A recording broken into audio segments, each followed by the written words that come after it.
Break के बाद एक बार फिर आप सभी का स्वागत है। मरुधरा की सरकार नए रंग रूप में जनता से रूबरू हो चुकी है। रविवार को कैबिनेट विस्तार के बाद विभागों का बंटवारा भी हो चुका है, तो सीएम के नए सलाहकारों की नियुक्ति भी हुई है।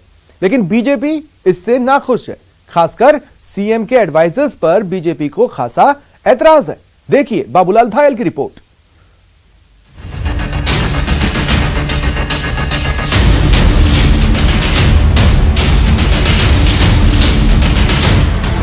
टीम गहलोत पर बीजेपी का वार। जब से विधानसभा गठित हुई है, पहली बार सरकार में 6 सलाहकारों की अवैधानिक नियुक्ति भी कर डाली। खबर तो यहां तक है कि अभी कुछ लोगों को प्रलोभन दिया गया है कि उन्हें संसदीय सचिव नियुक्त किया जाएगा। सलाहकारों की नियुक्ति पर सवाल। हमारे संवैधानिक प्रावधान ये कहते हैं, आर्टिकल 164(1) ये कहता है, आर्टिकल 191(1) कहता है और आर्टिकल 246 कहता है कि राजस्थान की सरकार ने जो 6 मुख्यमंत्री जी के सलाहकार नियुक्त किए हैं और संभावना यह है कि कुछ और पार्लियामेंट्री सेक्रेटरी ये बनाएंगे, ये अवैधानिक है। लंबे इंतजार के बाद गहलोत कैबिनेट का विस्तार तो हुआ, लेकिन बीजेपी के सवालों का सिलसिला खत्म नहीं हो रहा। पहले कैबिनेट विस्तार नहीं करने को लेकर बीजेपी सवाल उठाती थी। अब कैबिनेट विस्तार को लेकर बीजेपी तंज कस रही है।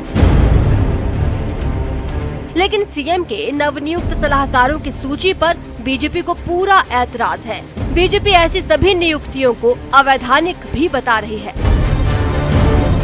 34 दिनों के अंदर लगभग 3 दर्जन से ज्यादा जो निर्दलीय विधायक और बसपा से आए हुए विधायक सहित अपने असंतुष्ट विधायकों को अलग अलग समय पर अलग अलग बुलाकर ये आश्वस्त किया था कि उनकी सरकार अगर बच जाएगी तो वो सबको सरकार में भागीदारिता के रूप में लाल बत्ती की गाड़ी से लेकर वो सारी सुख सुविधा देंगे।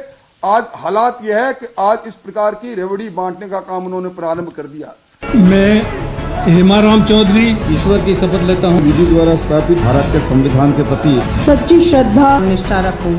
इतना ही नहीं, बीजेपी का सवाल नई कैबिनेट को लेकर भी है। पार्टी का आरोप है कि सीएम ने अपने चहेतों को कैबिनेट में शामिल किया, लेकिन कई वरिष्ठों को नजरअंदाज कर दिया, जो अब सवाल उठा रहे हैं कि वरिष्ठ विधायक जो 6 बार के विधायक है, डॉक्टर दयाराम परमार ने ये लिखकर ये पूछा कि उन्हें वो अहर्ताएं बताई जाए, क्वालिफिकेशन बताया जाए, जिनके आधार पर मंत्री परिषद पर किसी मान्य सदस्य को लिया जाता है।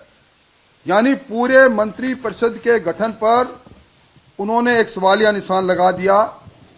जौहरीलाल मीणा के तेवर हो, चाहे सोफिया जुबैर के तेवर हो, चाहे खिलाड़ीलाल जी के तेवर हो। राजस्थान की नई कैबिनेट में कई जिलों की भागीदारी नहीं होने को भी बीजेपी मुद्दा बना रही है। यही करना चाहेंगे, खोदा पहाड़ निकली चुहिया। जिस प्रकार का बड़ा नेतृत्व कांग्रेस पार्टी का प्रदेश अध्यक्ष रहे हैं, उप मुख्यमंत्री रहे हैं और कई ये डीजी साहब रहे हैं, अनुभवी लोग हैं, इनमें से किसी को नहीं देना, मंत्रिमंडल में नहीं लेना, ये उनकी अवहेलना नहीं है। टोंक जिले के साथ ये जो खेल किया गया है, इसका हम घोर विरोध करते हैं। एक तरफ जहां कांग्रेस इस विस्तार को अपनी पार्टी और सरकार के लिए संजीवनी बता रही है, तो बीजेपी इसे कांग्रेस की मुसीबत बढ़ाने वाली कवायद बता रही है। हालांकि राजस्थान में विधानसभा चुनाव में अभी काफी वक्त बाकी है, लेकिन बीजेपी ने संकेत दे दिए हैं कि गहलोत सरकार के बाकी बचे 2 साल में भी बीजेपी सियासी हमले जारी रखेगी। Babulal धायल, news 18 network, Jaipur. और वक्त ब्रेक के बाद देखिए बेईमानों के खिलाफ एसीबी का एक्शन।